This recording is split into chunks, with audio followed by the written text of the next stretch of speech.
Welcome to Car Free Conversations. This is a podcast where we talk about making the most of St. Pete without the use of a car. I'm Domenico, I'm Saumitra. and today we have Brian Stevens with us. He is a fellow Car Free St. Pete committee member. Hi, Brian. Hey, how's it going?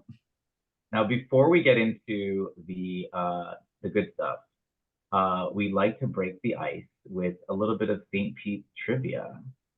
Oh, great. You want to get us started? Sure. So the first question is, according to local legend, how did the founders of St. Petersburg decide on the name of the city? Oh, actually, I do kind of know this. Wasn't there a competition between him or somebody from Russia and then somebody from Detroit? And like, am I close? It was something like that, right? There is that story, but uh there is also like two options. So there Okay. is option A is a coin toss, Oh, okay. and B is so Dom, like, was it a coin toss? Yes, it was a coin toss.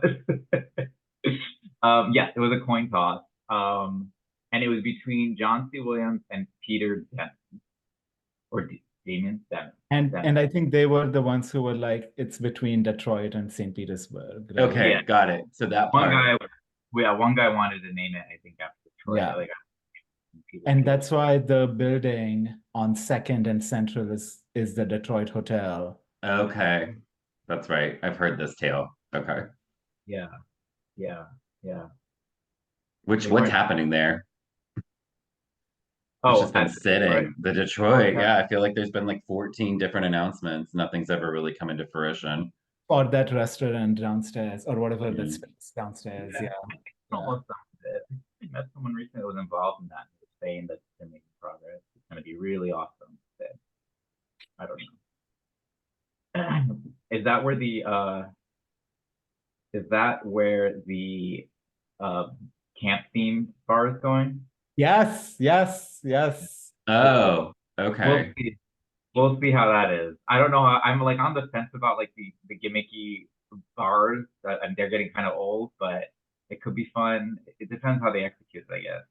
Right. The it feels the theming of bars is very Florida coded, in my opinion, because it all sort of seems to come from Orlando, right? Like we're Yeah. theme park capital, so then us doing themed bars is just an extension of the fact that we are so used and accustomed to having themed stuff because of the death grip of Disney and Universal Studios.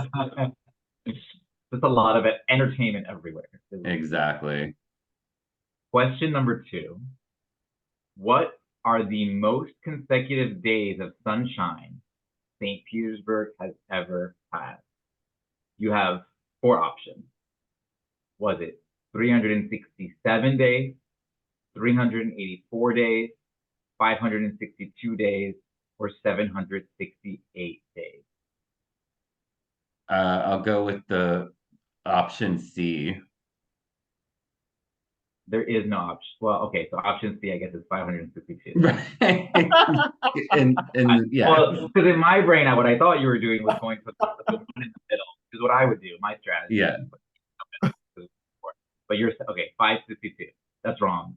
It's Okay. actually 768 consecutive days of sunshine. That's It insane.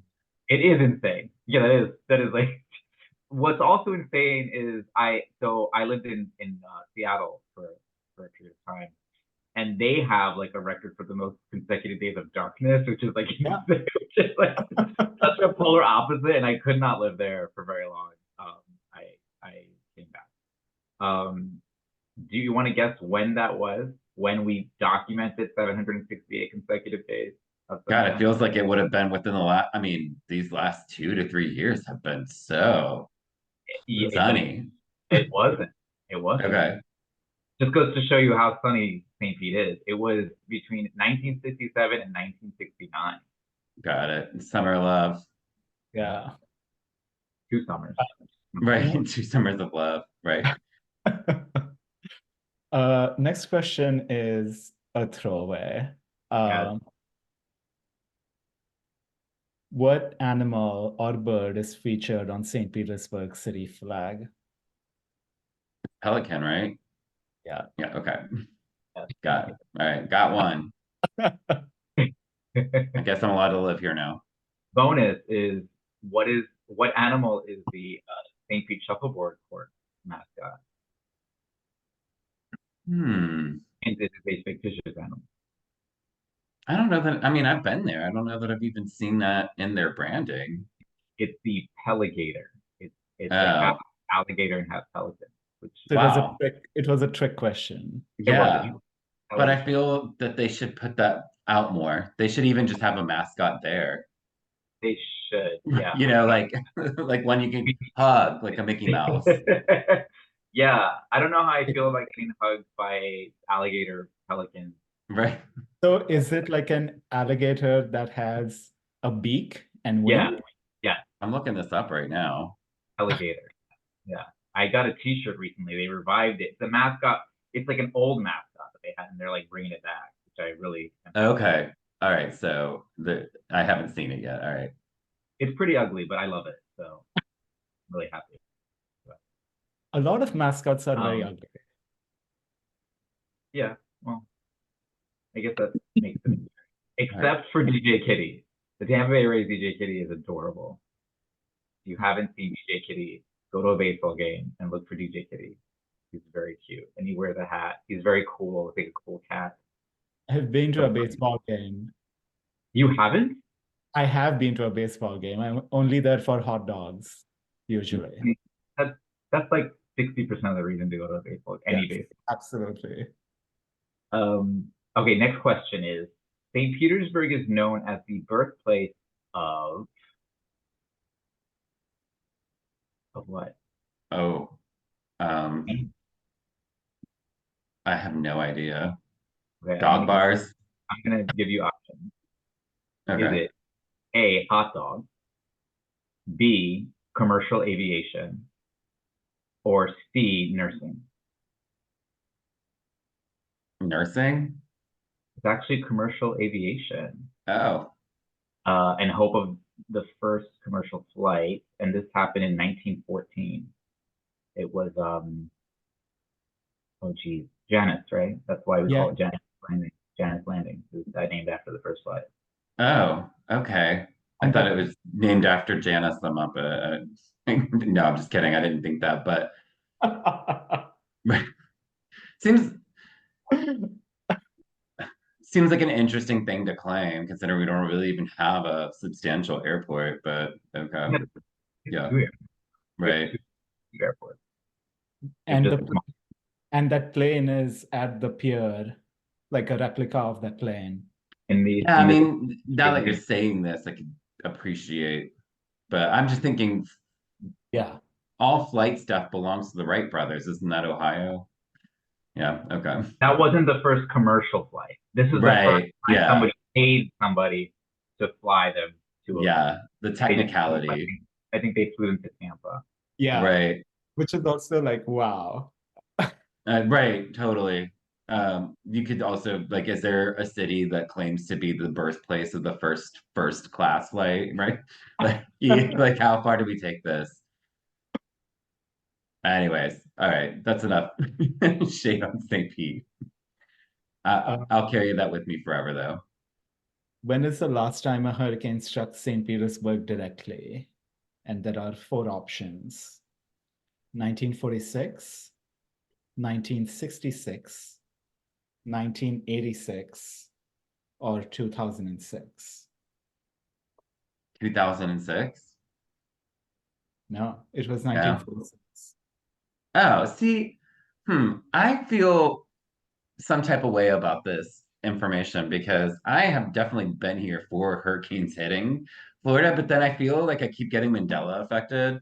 So when I have like very strong memories of a hurricane hitting here right up like the 9/11, and then like the very next day we got hit by a hurricane. And like I searched high and low for news in and around that time, but of course it's really hard to find any Oh, news yeah. yeah, That that's was when, not, you know, yeah. specifically related to that. Did you guys live here during, no. I'm not, because I remember it was like, but then to me, then maybe it was like a named tropical storm, but not quite a hurricane. And so I can never decide if it's just whether or not we've not had a direct hit because it's not a category 3 or above. Again, it's all about the technicalities. Or if it was just a named storm, but not a hurricane. You know what I mean? Yeah, Yeah. or like the eye didn't land on us, but like we still Right. like, Yeah. Right, exactly. We just got a ban, so technically it doesn't count. I don't Yeah. know. Yeah, right. All right. Anyways. What can be found in St. Pete, Florida, of these options? Okay. So you have the Holy Grail, the Lost City of Gold, Atlantis, or the Fountain of Youth. Fountain of Youth was St. Augustine, right? Well, this is something that you can actually find. That Oh, you can find it it. does exist in St. Pete, yes. Oh, then I don't know. No, it is actually the Fountain of Youth. There is a Oh, fountain, a physical fountain on the southeast side of downtown, like right just south of the waterfront. okay. Yeah, and fun fact, in 1971, they did an analysis of this fountain. I don't know where the water comes from. Nobody knows where. I'm sure somebody does. But apparently they found that it has a high concentration of lithium, which is a drug used in treatment. Right. Where is this fountain? Is it something that people can still drink from? Yeah, it's like the Oh, water. Yeah. okay. So, Yeah, okay. near USF. it's just it's like just north of US, like near the Dully area. Okay. Yeah. Interesting. Look Okay. around there. Yeah. Let's go. Yeah. When you're feeling adventurous and bored, go check it out. And thirsty. Who isn't? What major sports teams are based in St. Petersburg, Florida? Just the Rays, right? That too. One more. The Rowdies. Yeah. Yeah. Okay. You can tell I'm very into both. Yeah. What year did St. Petersburg elect its first female mayor? Was it 1957, 1977, 1997, or 2017?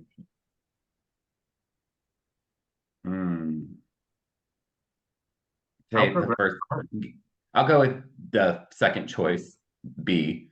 You are correct. You are correct. All right. 1977. Which, yeah, 1977. Very Her name was progressive. Corinne Freeman. Mayor Corinne Freeman. St. Corinne. Yeah.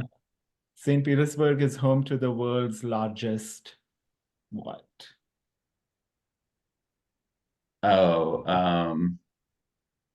concentration of dog bars. I don't know. The home to the largest. It came up in our conversation earlier. We did mention it already. Hint. I said it already. Yeah. One of us. Oh, I don't know then. I mean, take me there. I don't know. It's the largest shuffleboard club. Oh, got it. Sure. Okay. If you haven't, if you or our listeners, those who are listening, haven't been to the St. Pete Shuffleboard Court, you should check it out. I believe on Friday night they are open to the public. You pay a small fee, very small. You can bring your own drinks. Mm-hmm. It's such a fun time, and it's a historic landmark.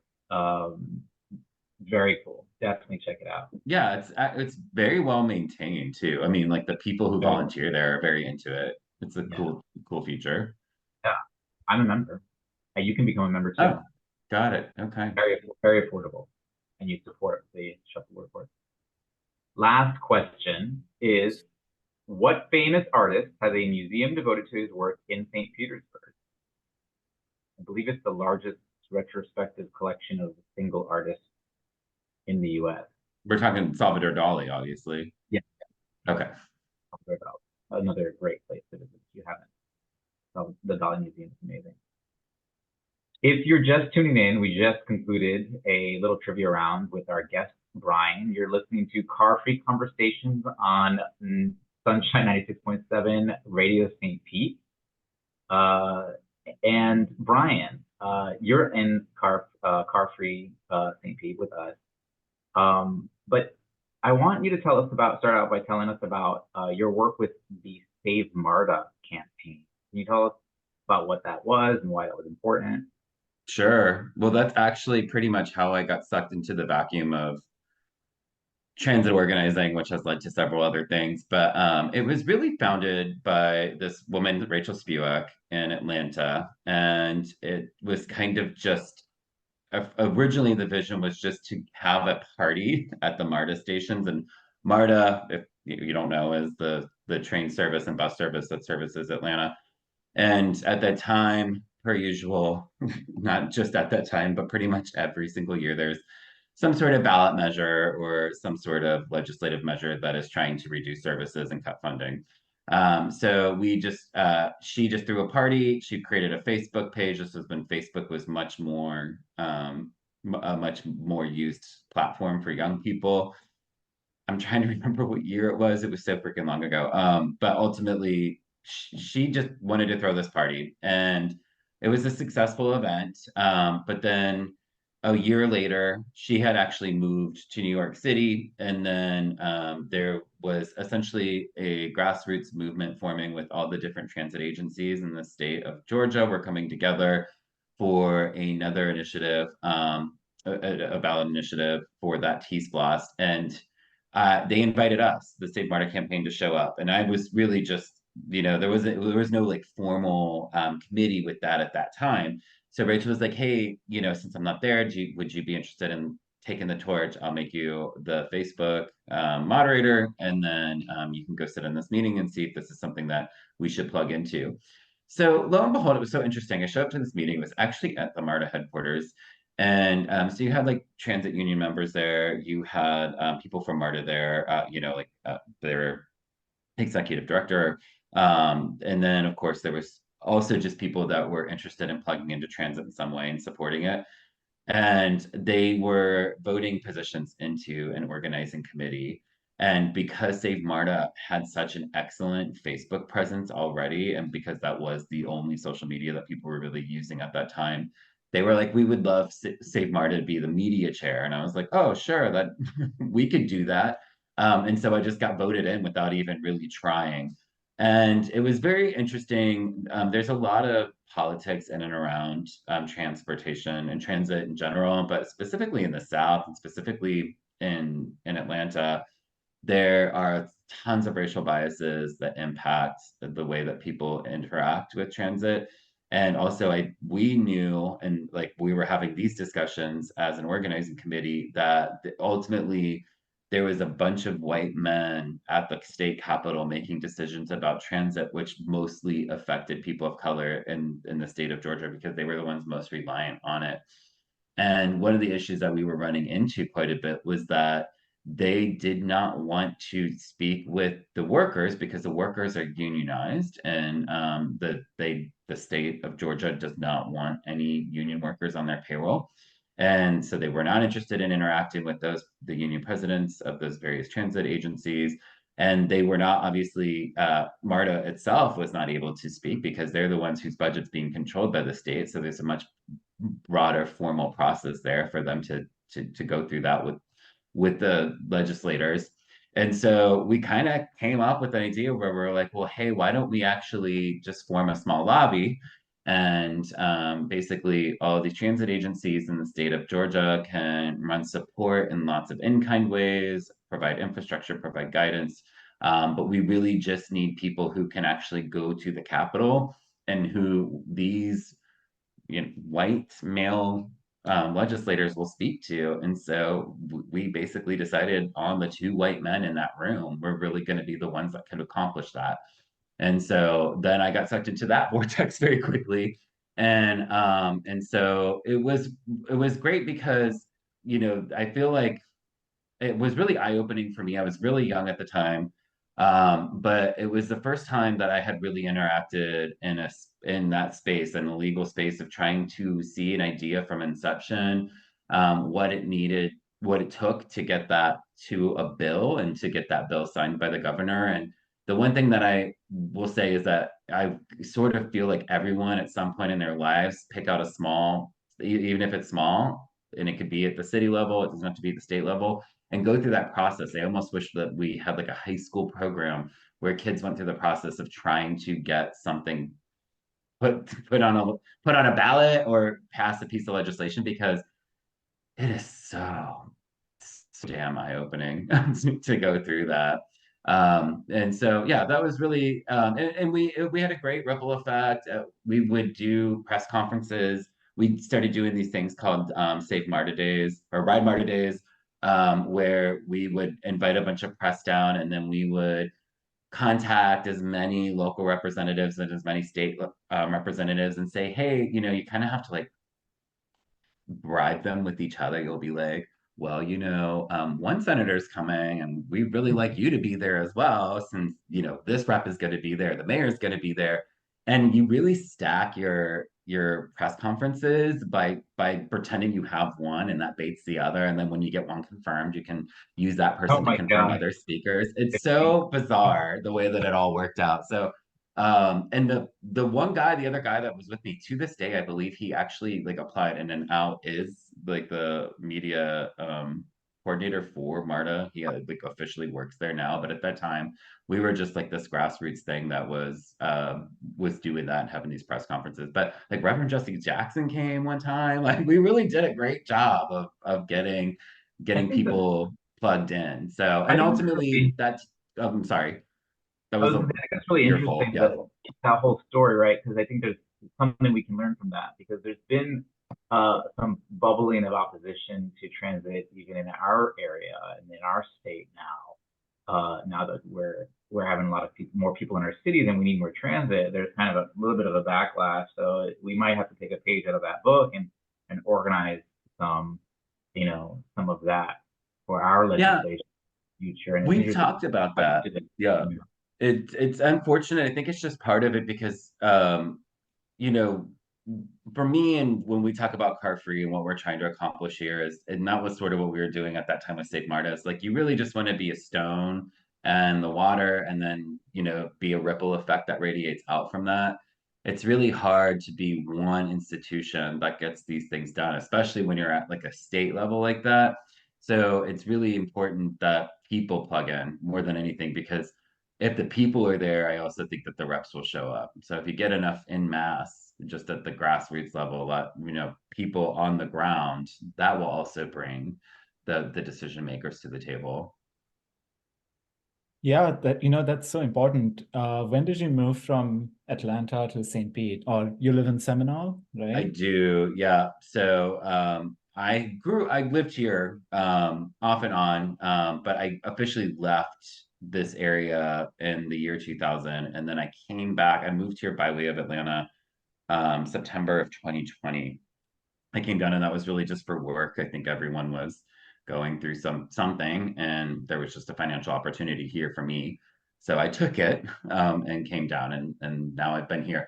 Moving to Seminole was an interesting choice. I think that's because I hadn't lived here in so long that most of my interactions with this area was me going to the beach and riding Right. the bike trail. So when I decided to move here, I bought a house. I had not even seen it sight unseen, because I was like, I want to live really close to the beach and I want to live right on the bike trail that is right behind my house. So that's great. But now that I live here, in retrospect, I probably should have looked at something a little closer in town. But yeah, because for being a car-free committee member, I certainly have to drive to a lot of car-free committee stuff. Yeah, I lived in Largo when we first moved to the area, and I was like, nope, absolutely not. Because again, my partner wanted to be close to the beach. And Right, this is great. Like you don't have to live on the beach, but you are very close to it. right, But yeah, and then I think in 2019 we were like, yeah, no, we need to move either to right. Tampa or St. Pete. We cannot be in Largo. And so we decided to move to St. Pete. And so you joined St. Pete, Car Free St. Pete Committee right after you moved here, right? I think you have been on the committee for a couple of Yeah, years. I Yeah. did, because I was doing other stuff too. So became an event coordinator, like an actual paid event coordinator. So I started working for different agencies in the area, organizing different events. One of them was we would do a Beltline bike tour in Atlanta. So I did that event 2 years in a row. And then I was doing what they call Atlanta Streets Alive. So I was the paid coordinator for Atlanta Bicycle Coalition. What we would do is we were trying to copy Ciclovia's which is, big open streets event that they do in South America. And so we would take really famous streets in Atlanta, like Peachtree and Highland, and we would close it down for like 5 miles at a time. And really this is not like music. This was not drinking. We didn't have any alcohol whatsoever. This was about actually people just using the streets without cars on it. That was the whole mission there. And That so when sounds I came here, oh yeah, that sounds amazing. Yeah. it is. It was a great event. And I saw that you guys did that for Car Free, had just done that for Halloween on Central. And I was like, oh, this is very familiar space for me. So let me plug into that. Yeah, so I jumped in right away because I just knew that I needed to be doing some sort of advocacy work in an unpaid way. And it seemed like, and then of course, which is great, but then Halloween on Central got taken over by the business district there. So, which is cool. Again, we're just the stone Yeah. being the ripple effect. So I would still love to see Car Free take an open streets event or do some sort of open streets event, but it takes a lot of planning to pull that off, as you guys know, for Halloween. Yeah. What capacity do you participate in the committee for the listeners who don't know? Sure. Yeah. So technically I am in events with the committee. So and we do organize, I mean, we definitely have had events. We don't have anything major coming up. We did I'm forgetting the name of it, but it was the where we took the ferry over to Tampa and did guided The staycation. vacation, right? Vacation, yeah. So we did the vacation. We've done bike-in movies or walk-in movies, so just outdoor movies in the park. We do at monthly happy hour, so that we can rub elbows with people who are also interested in increasing their safer streets for their neighborhoods. So we don't have anything super major coming up, but yeah, that's really where what I do is kind of plug into the event stuff. Tell us about what you think are some of the key benefits of promoting car-free living in an urban area like St. Pete.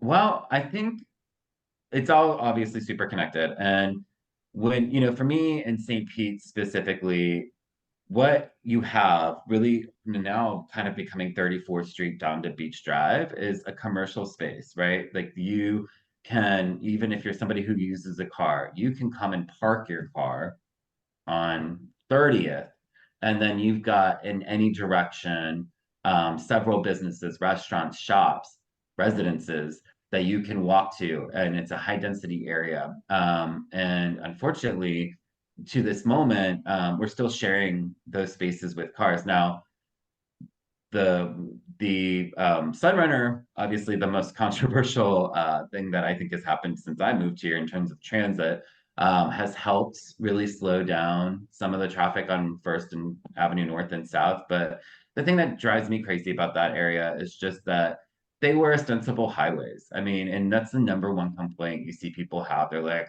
you took away like the quickest way for me to get downtown or get away from downtown, and it's really just messed up my commute. And I've just always thought it's so, oftentimes I have to park on First Avenue, and then depending on where I'm at on First Avenue, then that might not even be a crosswalk, so I'm just like waiting for like a row of cars to go blasting past me at like 55 miles an hour so that I can walk to the place where everyone's like sitting at tables less than 1 block over outside having an al fresco lunch. It just does not make any sense to have that level of car density in an area where there's so dense with people. It's just so unsafe.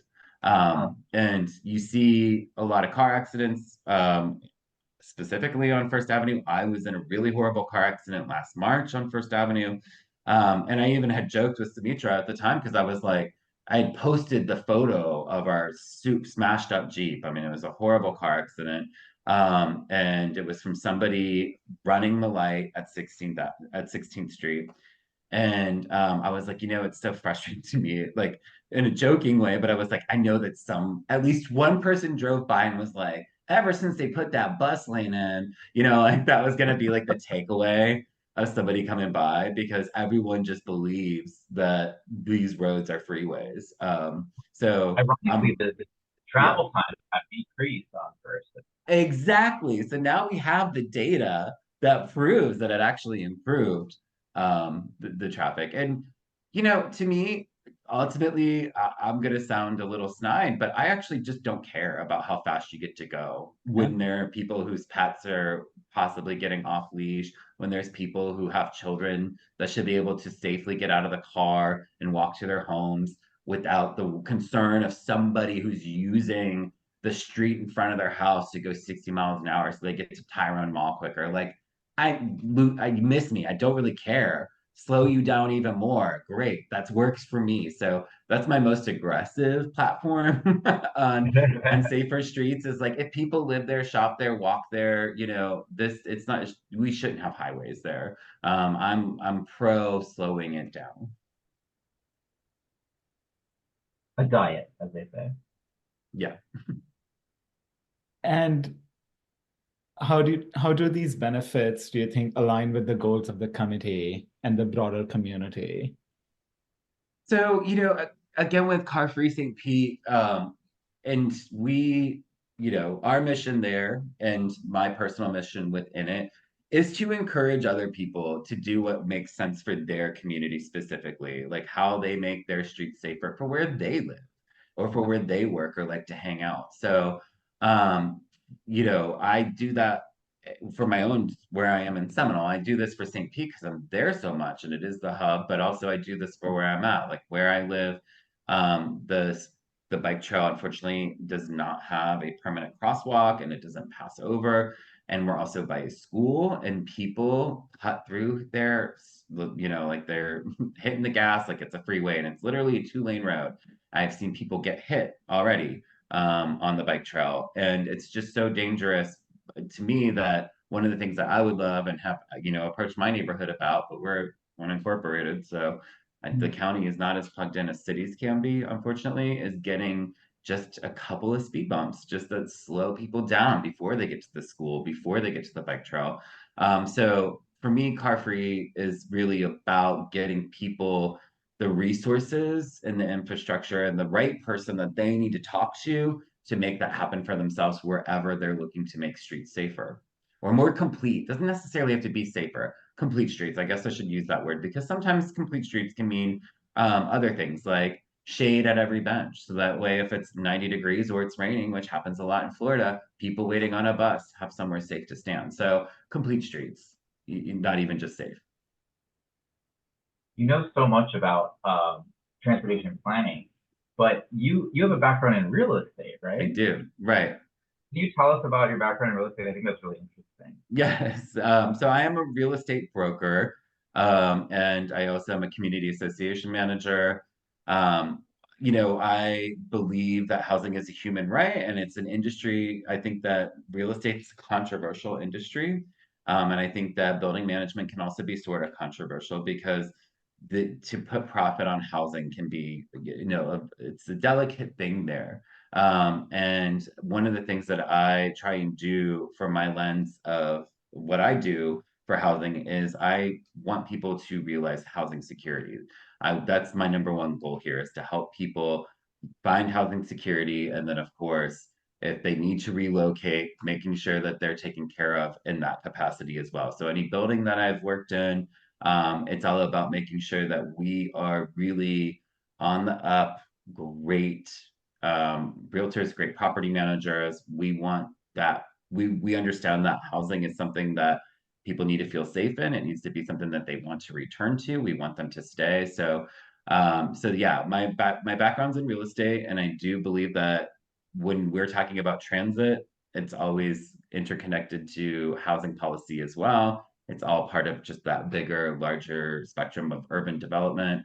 So, I'm always conscious of that too, being like, how does real estate plug into this? And knowing that sometimes people are a little like, oh, well, you're somebody who makes your money from housing. So of course you're going to be, super interested in reckless development. You're going to be, super interested in whatever's great for developers and who cares about the character of the neighborhood. So it is something that I try to be conscious of when I'm working in terms of bringing housing to people, because that's always a sticky thing too.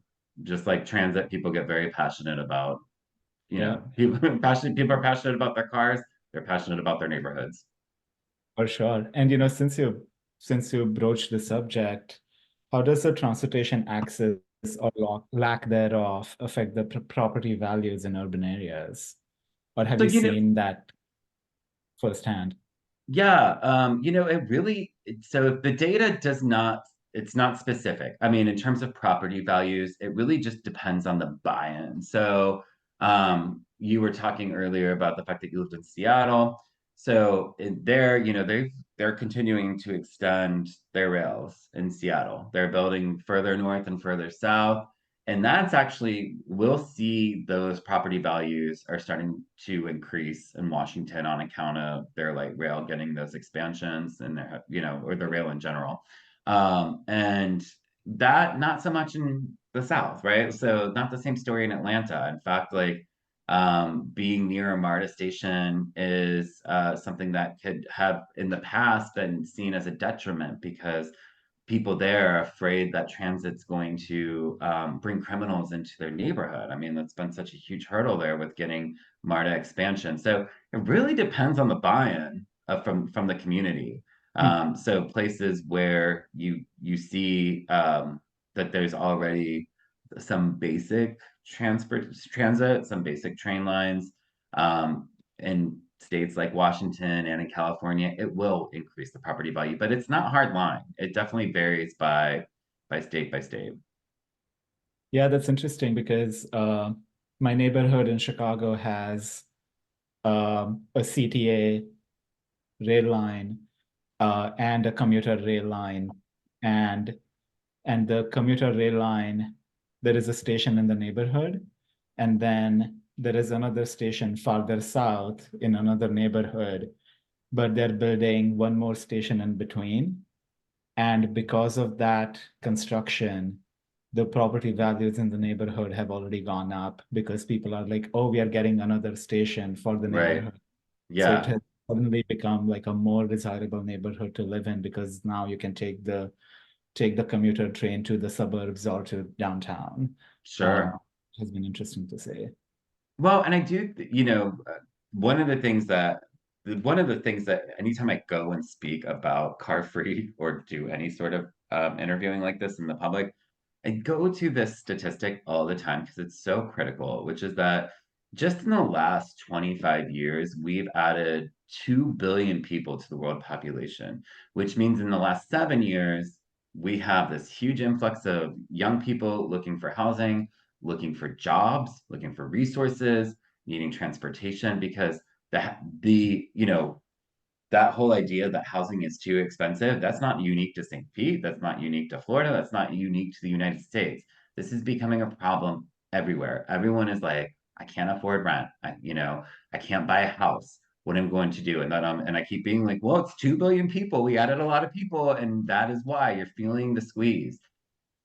And the thing, to circle back to my original point on that, is that I do actually think that the younger generations are kind of already just like hip to transit in a lot of ways. Like you're seeing like a decrease in people getting their driver's licenses or buying their own vehicles, and purposely moving to communities that have transit available. So I think that we have actually seen the paradigm start to shift in a pretty visible way with the younger generations coming up, which is great.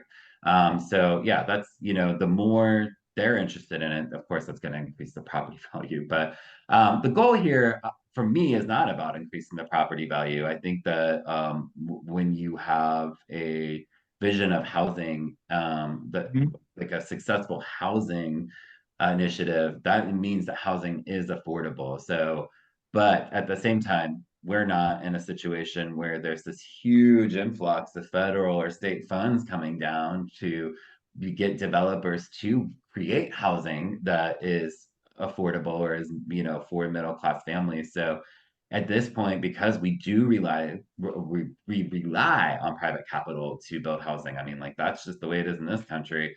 I definitely kind of lean more towards, well, then like let's just have as much housing as possible, right? Like let's do as much housing as we can, because that is going to at least give these 2 billion people who need a house an option, first of all, and then the more options they have, the more that private capital now has to compete with itself. So that's really where I'm at. Which is an Yeah. argument for better transit as well, right? Because you can't build all the housing in one walkable area, right? If you Right. have transit to connect those spaces, then you can build further out in areas where land is cheaper, et cetera, and people can still have Exactly. access to the amenities that they need. Exactly. No, completely agree. Yeah. More houses, more ways to get to your houses and to get to your jobs without needing a car. It's becoming critical. Yes. When I was looking for an apartment here, it was one of my biggest criterias is that I wanted a station 2 minutes walk from my Right. apartment. And like that was like the first thing on my list is like, Sure. I'm not going to drive in Chicago. Absolutely not. So Yeah. And Yeah. even just because I have a partner and we were looking at moving, he lived in New York City, I never lived there, but we were looking at houses, or not houses, but condos there and apartments. And whenever we'd like be running the calculations, I was always like, the second like you take away 2 car payments and 2 insurance bills in Florida, I'm like, how much more money you have to put towards your housing? It's major. I mean, easy. Like I was like, oh, maybe New York's kind of affordable. They get you with those HOA fees, but like, yeah, in the end, those old buildings will get you. But ultimately, yeah, if you don't have to think about the cost of a car and the cost of insurance, that absolutely puts more money to your being able to afford housing that actually large enough for you and your family. Yeah, it's definitely becoming more increasingly an important thing to consider for people. And in fact, when I moved back to St. Pete, I had lived in, New York and Seattle, and I had gotten used to not having a car. And the cost of getting a car today is like so much higher than when I used to live here, right? Like Yes. in the past 10 years, it has just gotten so untenable to Mhm. buy and maintain a car. It's so expensive. Like It is. like Yeah. I when I was in college, I bought my car for $13,000 new. Right. Like Yeah. That's today. gone. Yeah. Yeah. No way. And I was looking at cars and I was like, I can't afford to have to maintain the car. And so I realized that if I forfeit the car, I can I can live in a place that is closer to the amenities I need. So I live a Right. little closer downtown to where the Sunrunner stop is, and I can get around that way just fine. And so the money that I saved on buying a car, I put towards my house, and I live a Yep. lifestyle now that I'm more comfortable with. And so, yeah, I think it's becoming increasingly more important to people. For me, it was like a huge decision factor. Yeah, absolutely. And a lot of people are doing that calculus and figuring that out and becoming one car households. But it'd be better when the infrastructure is there where they can just go completely car free. That's great. And there's a million ways to make that happen. Not a million, but there's many ways we can make that happen.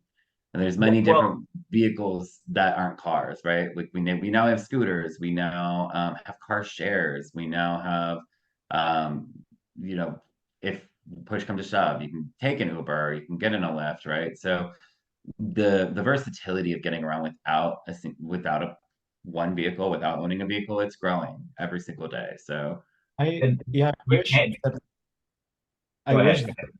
I wish Zipcard was available in St. Pete. Like it is so mhm. nice that you can just rent a car for a day and then like drop it off like where you picked it up from. And then, so, whenever you need it, you have it. And then you don't Right. have a headache. For that Target trip, right? Where I you think need, so, yeah, yeah.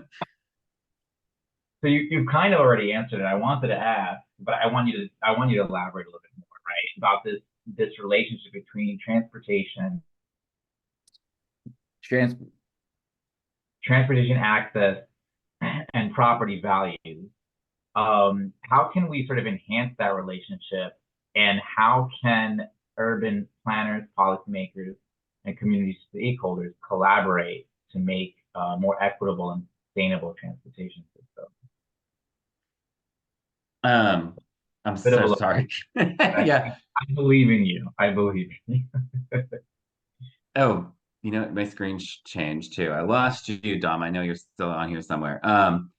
So you were asking me like if there's specific policies or strategies, right? Is that, for So me, what kind of strategies can we employ? How can we collaborate with planners, mhm. policymakers, community stakeholders to sort of heighten that relationship between transportation and property values and make it more sustainable, more equitable, give more people access to. Got it. Well, I don't know if this is a direct answer to that question, but just to say, in my opinion, one of the great things about St. Petersburg, um, is that it actually continues to, like, the city and the county here, they do make pretty solid decisions around the future of housing and the future of transit here. And I know it's not perfect, but what's that quote? I mean, like perfection is the enemy of progress. And I think that is can be so true when you actually see people making thoughtful choices. You always will catch the little bit of the clap back from some of the general public who's not satisfied with those decisions because it didn't perfectly meet one way that they thought that this could happen. So I don't have that. I don't have a specific strict guideline, but what we're seeing here to increase housing affordability that the city of St. Petersburg is moving towards is, I mean, they very recently, within the last year, did change some of the zoning that will allow some one single family zoning to now become fourplexes. And what's great about that is I feel like they heard the communities and said, okay, well, we will come up with the design criteria so that it feels like it's part of the neighborhood still, that this was not something that got added on.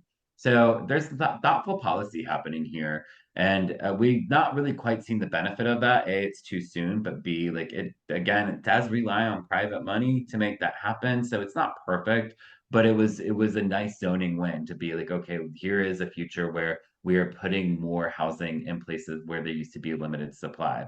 We also have zoning in St. Petersburg that allows us to do no parking requirement for condos or apartments. I think it's less than 750 square feet. And so that's great because this gives developers the option to not have to worry about building that extra expensive parking garage or having the street parking available for small housing for young people that, there's a lot of people who could live in a 750 square foot housing moving into the city who aren't going to care as much about cars if we have great transportation alternatives for them. But one of the things that I always point out is, and I never engage online. Like I think it's such a bad way to get people to convert their way of thinking is to fight with them in the comments. But if you ever notice, whenever you see like St. Pete Rising or I Love the Burger, one of our local what I don't know local personalities, they're not really tastemakers, but they're not influencers either. They're almost media at this point. But Media. yeah, so whenever you see them announcing a new development, there's always a comment, at least 1 to 5, that is like, well, where are they going to park? And I'm always like, well, I think the person who buys that property knows where they're going to.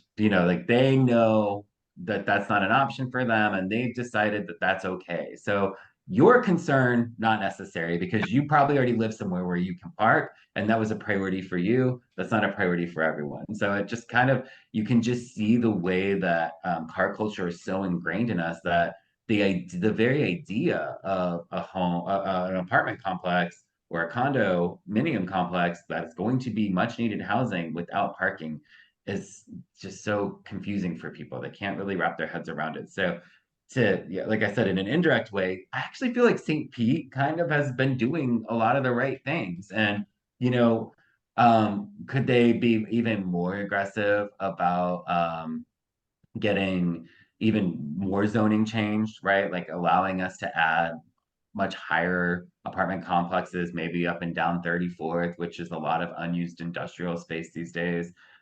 Sure, but I actually kind of think that they'll get around to it. I do think that our city right now, as long as we continue to support this and be very vocal and make sure that the 5 people who comment about there not being parking, that our city officials see us, the other people who are like, no, this is great, it's fine. I think that we should proceed forward. And the more we see those types of housing buildings and communities be successful, the more we'll see the city get behind changing zoning elsewhere. I can, for me, the way that like you said, we kind of already talked about this.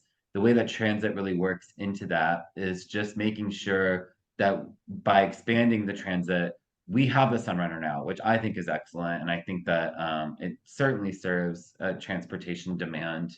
But is there more? Is there space for us to have more bus routes added? Is there space for us to have more rapid bus lanes added? Absolutely. There's tons of space.